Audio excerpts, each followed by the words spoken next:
Nyi Ageng Serang, usia 73 tahun, masih turun ke medan perang, memimpin strategi perang dalam perang Diponegoro. Jadi bukan hanya Mulan yang hebat di medan perang, tapi kita juga punya Nyi Ageng Serang yang hebat di medan perang.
Calon Aram yang memang katanya jahat tadi marah.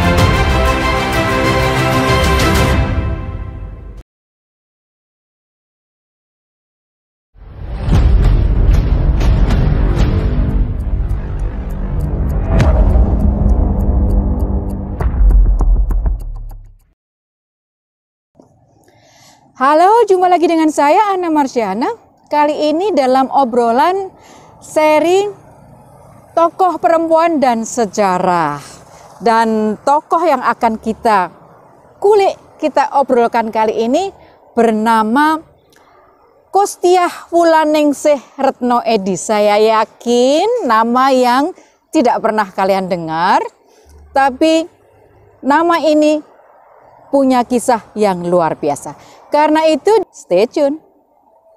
Apa yang ada di benak teman-teman kalau mendengar seorang tokoh ahli siasat perang, panglima perang yang tangguh, yang menjadi penasehat perang, biasanya yang muncul langsung, oh ini pasti dia laki-laki yang hebat gitu. Dan bagaimana dengan tokoh kita kali ini? Sudah pasti dia bukan laki-laki, melainkan seorang perempuan, karena kan kita serinya adalah obrolan tentang tokoh perempuan dan sejarah. Tokoh kita kali ini dikenal dengan nama yang lebih populer di kalangan teman-teman pembaca sejarah, yaitu dengan gelarnya sebagai Nyi Ageng Serang. Nyi Ageng Serang yang adalah seorang panglima perang yang sekaligus penasehat siasat perang. Dia terlahir dengan nama Kostiah Wulaningsih Retno Edi di Serang. Di manakah Serang itu? Coba nanti cek di peta di Google. Serang tempat lahirnya Nyi Ageng Serang ini bukan di Jawa Barat tapi di Jawa Tengah, yaitu di daerah Grobogan, Purwodadi. Dia lahir di Serang, Purwodadi pada tahun 1751 dari keluarga priayi, yaitu Pangeran Notoprojo, yang tak lain adalah seorang penguasa atau adipati di Kadipaten Serang, Jawa Tengah. Selain sebagai adipati, seorang penguasa, maka Pangeran Notoprojo juga merupakan seorang panglima perang. Jadi ayah dari Nyi Ageng Serang ini adalah seorang panglima perang yang juga penasehat perang dari Sultan Hamengkubuwono yang pertama. Mungkin tidak banyak yang mengenal Nyi Ageng Serang, apalagi kalau saya sebutkan nama kecilnya tadi. Tetapi saya yakin banyak yang akrab mengenal dengan cucu beliau yang dikenal dengan 3 slogannya terkait pendidikan. Apa itu? Ing ngarsa sung tulodo, ing madya wangun karso, tutwuri handayani. Artinya apa? Teman-teman udah tahu semuanya. Jadi saya tidak akan sampaikan. Yaitu Ki Hadjar Dewantoro. Ki Hadjar Dewantoro adalah cucu dari Nyi Ageng Serang yang sekaligus adalah salah satu pahlawan nasional. Jadi cucu dan neneknya sama-sama pahlawan nasional. Nah, karena tidak banyak yang mengenal nenek dari Ki Hajar Dewantara ini, tapi lebih banyak mengenal cucunya, maka kita akan ulas karena tokoh kita yang satu ini luar biasa gitu. Misalnya mengapa dia dapat gelar Nyi Ageng Serang, padahal yang disebut Ki Ageng Serang itu adalah bapaknya, yaitu Pangeran Notoprojo tadi, yang sekaligus atau kadang-kadang juga dikenal sebagai Panembahan Serang.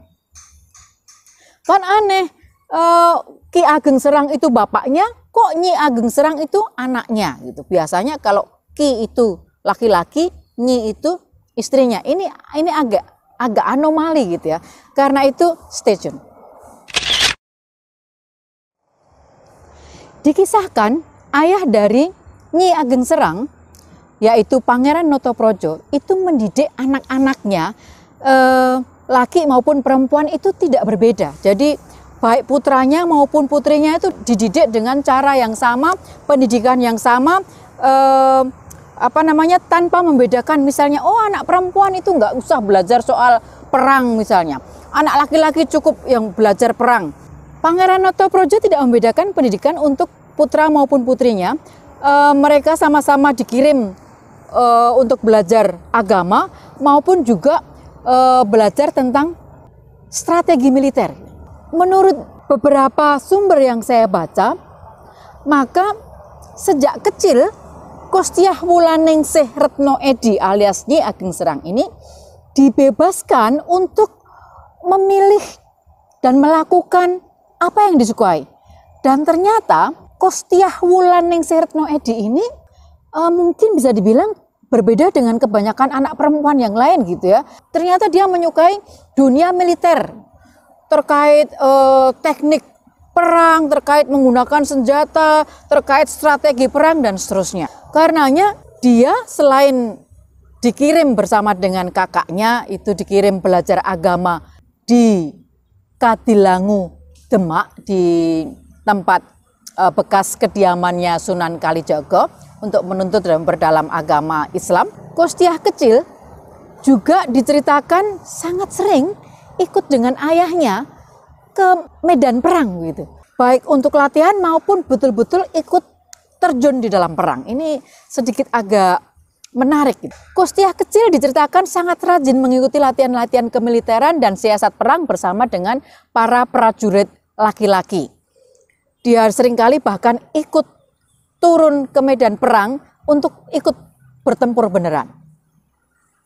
Dia dikenal gigih dan sama sekali tidak menunjukkan ketakutannya ketika berada di medan pertempuran. Pada usia 16 tahun, dia mulai berkarir dalam kemiliteran Kerajaan Kasultanan Yogyakarta dan bergabung dengan yang namanya Korps Nyai di Keraton Yogyakarta. Wilayah Serang awalnya menjadi tulang punggung dari peperangan pemberontakan rakyat dan para penguasa raja-raja di Jawa dan bupati-bupati, adipati dalam melawan Belanda. Sayangnya dalam sejarah dikatakan bahwa perlawanan terhenti karena ada perdamaian dari pihak raja-raja Jawa dengan Belanda. Namun menurut beberapa sumber yang saya baca, Adipati Serang menolak untuk berdamai dengan Belanda, dan karenanya wilayah Serang yang diketahui menolak untuk berdamai dengan Belanda menjadi sasaran serangan dari musuh, yaitu dari Belanda. Kadipaten Serang menjadi sasaran serangan dari Belanda. Diceritakan bahwa Belanda pun kemudian melakukan serangan dengan tiba-tiba, dan dalam pertempuran itu sayang sekali kakak Nyi Ageng Serang, yaitu Pangeran Notoprojo Muda, dikabarkan meninggal.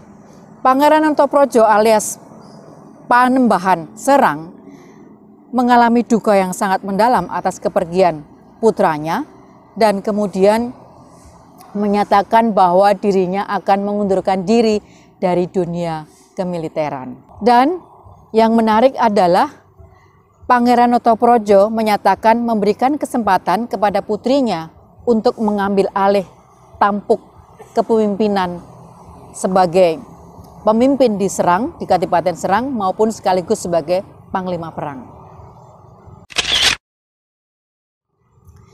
Satu catatan kecil yang saya mau berikan di sini adalah bahwa potensi seorang anak perempuan akan mewujud menjadi sebuah karir yang luar biasa ketika orang tuanya memberikan kesempatan sejak kecil. Sama seperti si Kostiah kecil alias Nyi Ageng Serang ini. Karena minatnya dalam dunia kemiliteran itu tidak dilarang oleh sang ayah yang semata-mata karena perempuan, kemudian anak perempuan, kan kita sering ya mengatakan anak perempuan jangan main pedang-pedangan, anak perempuan jangan main perang-perangan, itu permainan anak laki-laki. Nah, si Kostiah kecil tidak pernah dilarang dan bahkan diberikan kebebasan dan diikutsertakan dalam latihan-latihan militer, latihan-latihan strategi perang bersama dengan prajurit laki-laki. Dan karena itu kita bisa melihat bahwa Kostiah kecil ini kemudian menjelma menjadi panglima perang yang kemudian mendapat gelar pahlawan nasional. Tanpa pendidikan dari sang ayah yang memberikan kebebasan kepada Kostiah kecil, kita tidak pernah mengenal yang namanya Nyi Ageng Serang. Karena itu untuk orang tua di luar sana, mari jangan bedakan pendidikan untuk anak perempuan, laki-laki, transgender, biarkan mereka memilih sesuai minatnya, ya kan? Supaya kita bisa melihat anak-anak kita seperti Nyi Ageng Serang. Kita lanjut tentang Nyi Ageng Serang. Setelah ditandatanganinya perjanjian Giyanti tanggal 13 Februari 1755, Panembahan Serang betul-betul menyatakan mengundurkan diri dan tidak mau lagi berurusan dengan politik. Karena seperti dikatakan tadi bahwa dia tidak setuju dengan keputusan Raja-Raja Jawa yang menyatakan perdamaian dengan Belanda. Dia menyatakan mengundurkan diri dari hiruk-pikuk kekuasaan, dan yang menarik adalah setelah ayahnya wafat, Kostiah kemudian diangkat menggantikan kedudukan sang ayah menjadi penguasa Serang dan menerima gelarnya sebagai Nyi Ageng Serang. Ketika Nyi Ageng Serang mulai menjalankan tampuk kepemimpinan, Serang tidak dalam keadaannya yang paling menyenangkan. Kita tahu karena Raja-Raja Jawa sudah melakukan perdamaian dengan Belanda dan Serang menjadi satu-satunya atau satu di antara sedikit kadipaten yang menyatakan menolak untuk berdamai dengan Belanda, maka ada banyak taktik, ada banyak serangan yang dilakukan oleh Belanda kepada Serang. Akibatnya rakyat menderita sengsara, kelaparan di mana-mana, dan Nyi Ageng Serang sebagai penguasa tertinggi di Kadipaten Serang setelah ayahnya wafat, dicatat merupakan pemimpin yang sangat memberi perhatian kepada rakyatnya. Dia sering keliling dari kampung ke kampung dan membagikan makanan kepada rakyatnya. Di luar itu, dia tidak mundur untuk terlibat langsung dalam pertempuran di medan perang melawan Belanda. Jadi bukan hanya Mulan yang hebat di medan perang, tapi kita juga punya Nyi Ageng Serang yang hebat di medan perang.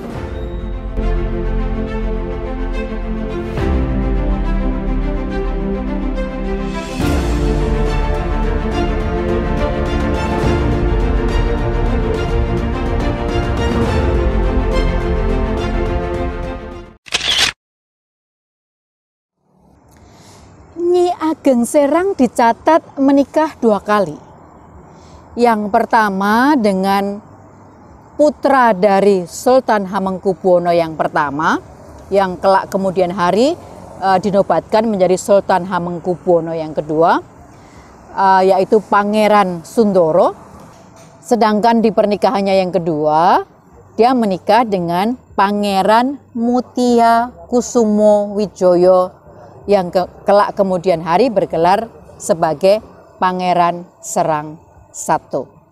Saya akan membacakan kisah asmara Nyi Ageng Serang yang menurut saya sangat menarik untuk kita cermati dan kita refleksikan untuk konteks zaman sekarang. Jangan lupa bahwa konteksnya adalah tahun 17 sekian dan sekarang kita refleksikan di tahun 2020. Dikisahkan bahwa pada waktu itu Kostiah Wulaningsih Retno Edi remaja sudah menyelesaikan studi agamanya di Kadilangu tadi di Demak, dan kemudian melanjutkan dengan studi bidang yang lain sekaligus studi kemiliteran di Kesultanan Ngayogyakarta. Jadi dia tinggal untuk beberapa waktu di Keraton Yogyakarta, dan karena cintanya kepada buku, kepada ilmu, setiap hari dia ditemukan duduk di perpustakaan, membaca banyak buku tebal. Sesuatu yang jarang dilakukan oleh banyak perempuan yang lain seusianya pada waktu itu. Terutama karena di keraton, anak-anak perempuan lebih diarahkan untuk belajar soal ngadi saliro, ngadi busono, kemudian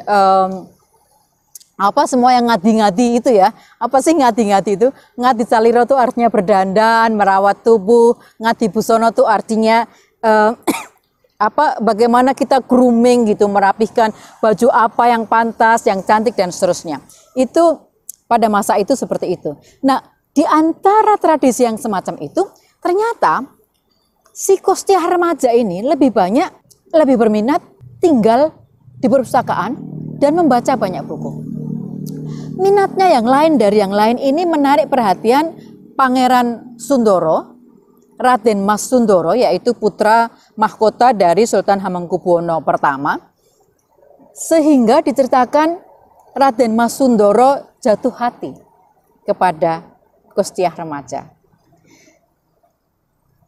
Di salah satu sumber yang saya baca dikatakan Pangeran Sundoro atau Raden Mas Sundoro jatuh hati kepada Kostiah remaja karena Kostiah ini sudah cantik, cerdas, cantas. Kurang apa lagi ini ya? Cantik, cerdas, cantas. Cantas tuh gesit gitu, gesit geraknya. Namanya juga belajar tentang seni perang gitu. Jadi satu paket yang komplit dari seorang perempuan, cantik, cerdas, cantas. Dan Pangeran Sundoro atau Raden Mas Sundoro jatuh hati sehingga kemudian meminta ayahandanya untuk meminang Kostiah remaja. Apakah Kostiah remaja segera menerimanya? Calon sultan loh. Ternyata pada tahun itu Kostiah remaja ini betul-betul menunjukkan pendiriannya yang gigih. Tidak disangka-sangka Kostiah remaja ternyata menolak halus pinangan dari Raden Mas Sundoro yang adalah the future king, sultan masa depan yang akan menjadi penguasa besar di Kesultanan Yogyakarta. Apa yang dilakukannya? Dia mengatakan karena kata menolak itu bisa dibilang pamali gitu ya. Jadi dia diceritakan dia mengatakan oke, menerima pinangan dari Raden Mas Sundoro, tapi dia mengajukan syarat. Dia mengatakan, saya mau menjadi istri Kanjeng Raden Mas Sundoro, tapi saya tidak mau tinggal serumah. Sebuah syarat yang terdengar aneh. Bayangkan mau dipinang, mau menikah, tapi nggak mau tinggal serumah. Tahun 17 sekian. Lalu ditanya, mengapa tidak mau tinggal serumah? Dia katakan, karena saya masih merasa belum cukup ilmu yang saya punya. Saya masih butuh untuk belajar, dan kalau saya tinggal serumah dengan Raden Mas Sundoro, saya takut, saya khawatir akan mengganggu konsentrasi belajar saya. Kurang lebih seperti itu percakapan yang terjadi. Singkat cerita, kemudian karena cintanya, Raden Mas Sundoro menerima syarat itu. Begitu juga ayahanda Raden Mas Sundoro, yaitu Sultan Hamengkubuwono I, anehnya menerima syarat yang aneh dari Kostiah Wulaningsih Retno Edi tadi. Sehingga singkat cerita menikahlah mereka, dan benar mereka tinggal di rumah yang berbeda, tetap menjadi permaisuri dari Sultan Hamengkubuwono II, tapi tinggal di rumah yang berbeda karena dia meneruskan belajar dan sekaligus masih tetap bergabung dengan Korps Nyai Yogyakarta, yaitu Korps Prajurit Wanita Yogyakarta. Historia mencatat bahwa penolakan Kostiah itu dilakukannya bukan karena dia tidak jatuh cinta kepada Raden Mas Sundoro atau Sultan Hamengkubuwono II, tapi lebih kepada karena selama dia belajar di Keraton Yogyakarta, dia mengamati bagaimana para putri-putri keraton, para putri-putri anak-anak priayi ini menjalani pendidikannya sehari-hari. Ya, ini mereka mengalami pingitan, mereka lebih banyak tadi belajar ngadi saliro, ngadi busono, dan banyak aturan, nggak boleh ini, nggak boleh itu, harus begini, harus begitu. Dan itu sangat bertentangan dengan kebiasaan dia sehari-hari ketika dia tinggal bersama ayahandanya di Kadipaten Serang, di mana dia bebas melakukan apa yang dia suka, mau berkuda dia berkuda, mau ikut ke latihan militer dia ikut latihan militer, mau ikut ayahandanya ke hutan dia ikut ke hutan, bebas merdeka gitu. Dan dia mulai membayangkan kalau dia nanti jadi permaisuri sultan, semua kebebasannya itu harus direlakan, ditukar dengan gelar permaisuri. Dia sangat tidak rela. Sebuah keputusan yang sangat besar, kemerdekaan, kebebasan yang lebih dia utamakan dibanding sebuah posisi sebagai permaisuri. Tapi persyaratan yang diminta oleh Kostiah remaja kepada Raden Mas Sundoro ternyata tidak sampai di situ. Menjelang hari H pernikahannya, dia lagi-lagi mengajukan persyaratan yang kedua. Dan persyaratannya yang kedua ini tidak kalah aneh, tidak kalah luar biasa, mengingat bahwa dia menikahi seorang pangeran yang adalah sekaligus putra mahkota dari Sultan Hamengkubuwono. Yaitu dia tidak ingin pernikahannya dirayakan secara besar-besaran. Kebayang nggak pernikahan seorang sultan dari kesultanan sebesar Kesultanan Yogyakarta ini tidak dirayakan secara besar-besaran? Dia mengatakan dia hanya ingin bahwa pernikahannya dilakukan secara simbolis. Sebuah persyaratan yang sangat berat untuk diiyakan oleh pihak Keraton Kesultanan Yogyakarta, tapi anehnya lagi-lagi persyaratan itu dipenuhi. Mungkin begitu ya kalau cinta, jadi apapun persyaratan yang diberikan dari orang yang dicintai dipenuhi. Singkat cerita, mereka pun menikah dan kemudian tinggal di tempat tinggal yang berbeda. Kostiah melanjutkan sekolah homeschoolingnya dan sekolah kemiliterannya. Sementara Raden Mas Sundoro setelah ayahnya mangkat kemudian dinobatkan menjadi Sultan Hamengkubuwono yang kedua. Setelah dia resmi menjadi istri dari Raden Mas Sundoro, permaisuri dari Sultan Hamengkubuwono II, dia mendapat gelar Raden Ajeng, sehingga kemudian nama lengkapnya menjadi Raden Ajeng Kostiah Wulaningsih Retno Edi, nama yang cukup panjang. Beberapa tahun setelah menikah dengan Pangeran Sundoro, Sultan Hamengkubuwono II, dia mendapat berita bahwa ayahnya yaitu Panembahan Serang itu mengalami sakit parah, kesehatannya memburuk, dan ini menjadi alasan bagi Raden Ajeng Kostiah untuk meminta izin pulang kepada suaminya. Dia mengatakan, izinkan aku pulang, aku ingin merawat ayahku sampai beliau meninggal dunia. Permintaan yang berat untuk dipenuhi, tetapi tidak mungkin ditolak, sehingga kemudian diizinkan pulang ke Serang. Ketika Raden Ajeng Kostiah Wulaningsih Retno Edi ini pulang ke Serang, Sultan Hamengkubuwono II kemudian merenung dan dia sampai kepada kesimpulan bahwa permaisurinya bahwa Raden Ajeng Kostiah memang betul-betul tidak mencintainya, dan karenanya Sultan Hamengkubuwono II merasa tidak adil kalau memaksanya untuk terus tinggal bersamanya dan menjadi permaisurinya. Sweet banget kan ya? Saya bilang sweet meskipun sedih gitu karena harus berpisah, tapi menurut saya sweet karena menjadi baik untuk kedua-duanya. Sultan Hamengkubuwono kemudian memutuskan untuk membebaskan sang permaisuri, membuat keputusan yang terbaik untuk dirinya, mau apa dengan hidupnya, termasuk kalau kemudian dia menemukan pria yang betul-betul dicintainya. Silahkan memilih yang terbaik untuk hidupnya, dan kemudian termasuk memilih jodohnya. Kali ya, kalau betul-betul mencintai, ya memerdekakan gitu. Kalau saya sih iya.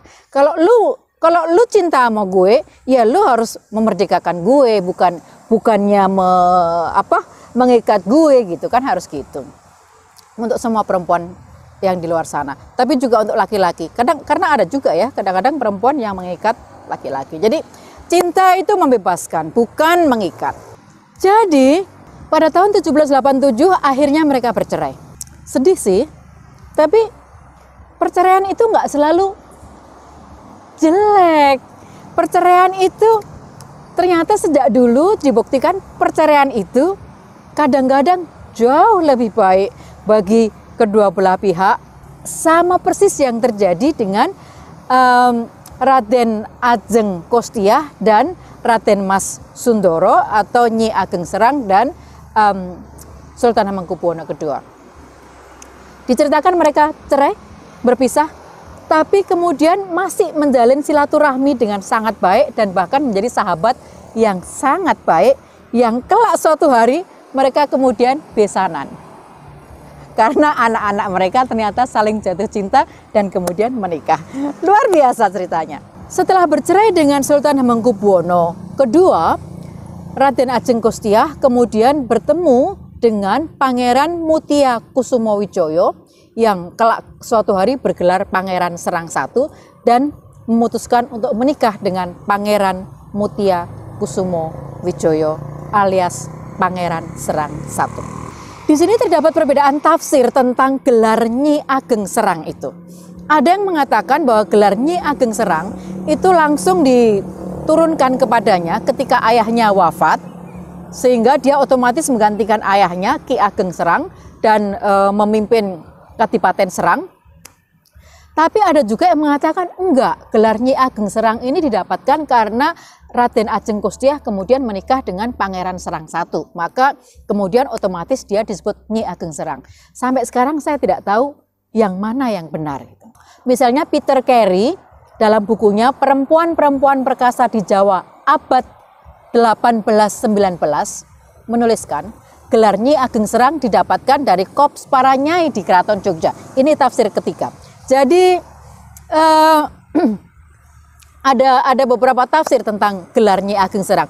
Bagi saya tidak penting, yang terpenting adalah bahwa dia mendapat gelar Nyi Ageng Serang dan dia tercatat sebagai perempuan yang memang ahli perang, panglima perang, dan sekaligus pemimpin di sebuah kadipaten. Mungkin sebelum dia menikah dengan Pangeran Serang. Tadi saya katakan bahwa setelah mereka bercerai, Sultan Hamengkubuwono yang sangat mengagumi Nyi Ageng Serang ini tidak mau melepaskan tali silaturahmi. Setelah sekian tahun mengenal Nyi Ageng Serang, baginya perempuan ini luar biasa. Cantik, cerdas, cantas gitu ya. Sekaligus gambaran tentang Nyi Ageng Serang yang cantik, cerdas, cantas tadi mematahkan gambaran stereotip umum yang selalu mendikotomikan. Kalau cantik itu nggak cerdas biasanya. Kalau cerdas, biasanya nggak cantik. Lagi-lagi dalam kisah ini dipatahkan. Karena dia cantik, cerdas, tangkas, dan cantas. Perpaduan yang luar biasa. Kualitas yang luar biasa pada Nyi Ageng Serang ini tidak mau dilepaskan begitu saja oleh Sultan Hamengkubuwono II.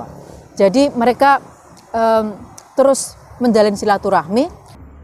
Bahkan setelah cerai, Nyi Ageng Serang tercatat masih menjadi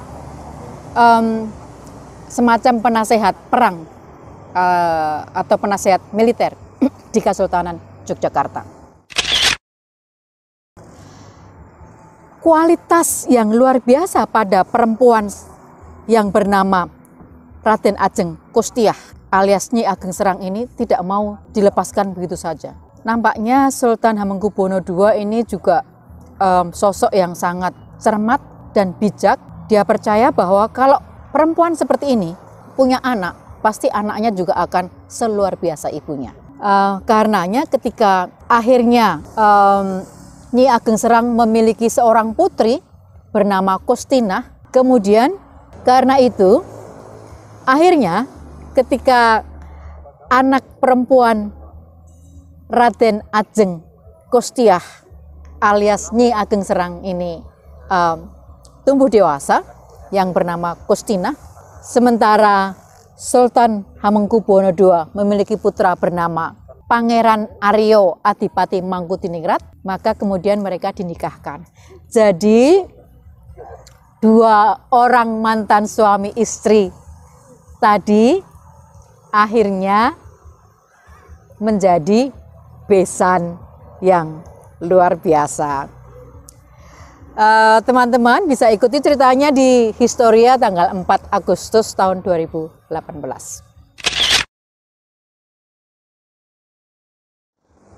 Karirnya sebagai panglima perang dicatat dalam sejarah, bertahan sejak dia remaja sampai usia 76 tahun.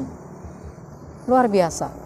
Nyi Ageng Serang sebagai panglima dan penasihat perang yang taktis dan cerdas, dicatat dalam sejarah bahwa ketika perang Diponegoro meletus pada tahun 1825, pada waktu itu usianya 73 tahun, dia masih memimpin peperangan perang Diponegoro ini, meskipun harus ditandu karena usia 73 tahun gitu ya. Kita lihat sudah banyak ibu-ibu, kakek-kakek, nenek-nenek yang usia 60 tahun sudah begitu masuk usia pensiun udah merasa nggak bisa apa-apa ini.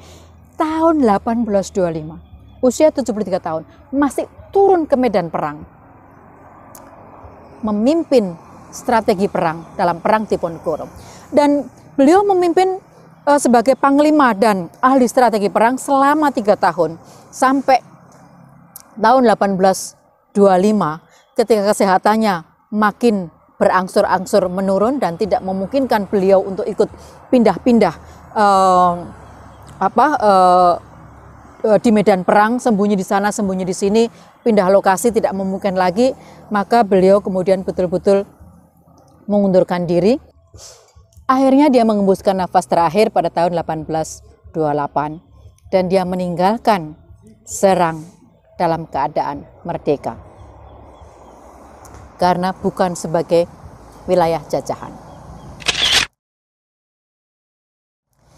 Nyi Ageng Serang dimakamkan di sebuah area di Grobogan yang sayangnya teman-teman pada tahun 80-an sampai 90-an area ini kemudian menjadi lokasi dari pembangunan megadam Kedung Ombo yang menenggelamkan ribuan rumah, dan makam Nyi Ageng Serang termasuk yang tertenggelamkan di Waduk Kedung Ombo. Tapi kalau teman-teman mau ke sana, itu di tengah waduk itu masih ada seperti rumah perahu begitu yang oleh penduduk setempat itu tetap ditandai sebagai makam Nyi Ageng Serang, meskipun sebetulnya makam aslinya sendiri kemudian terpaksa dipindahkan ke Yogyakarta karena dia pernah memimpin perang di wilayah di Yogyakarta ini. Bahkan dikabarkan sebetulnya beliau meninggal di wilayah ini, yaitu di area Kulon Progo. Kalau teman-teman dalam perjalanan dari kota Jogja mau ke Yogyakarta International Airport, yaitu airport Bandara Yogya yang baru di Kulon Progo,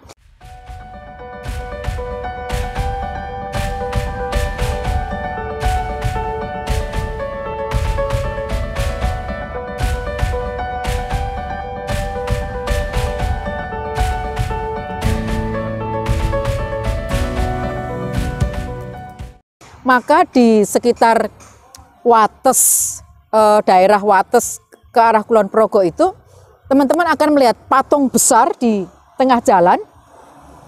Itu patung Nyi Ageng Serang.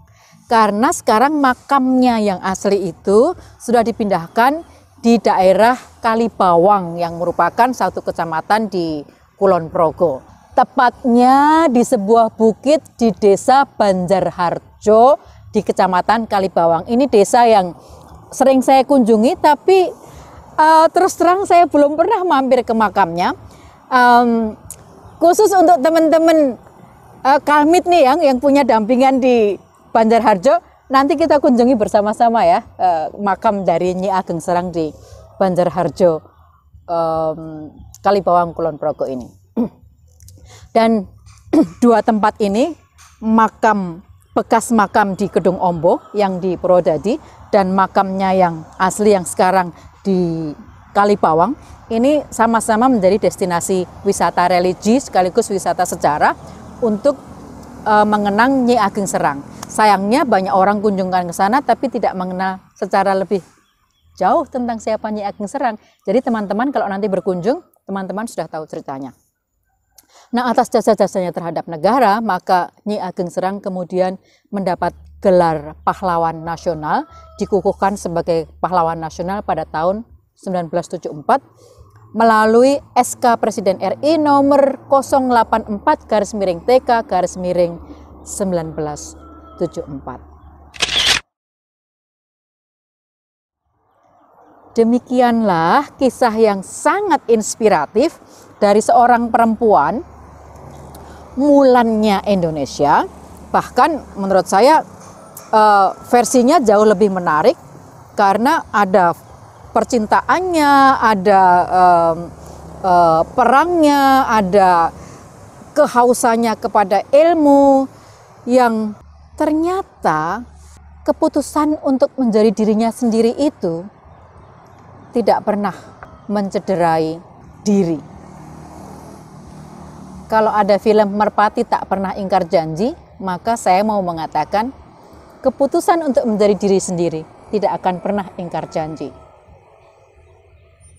Kalian akan menemukan kebahagiaan sejati ketika menjadi diri sendiri, seperti Nyi Ageng Serang, menjadi dirinya sendiri dalam segala sesuatu.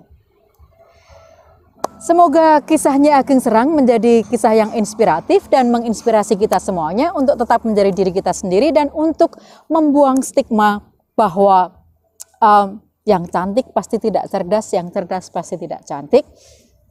Tetap menjadi cerdas, terus belajar dan teruslah mencintai negeri. Jangan lupa tonton terus seri tokoh perempuan dan sejarah yang lainnya karena masih banyak tokoh perempuan dan sejarah yang banyak belum Anda kenal.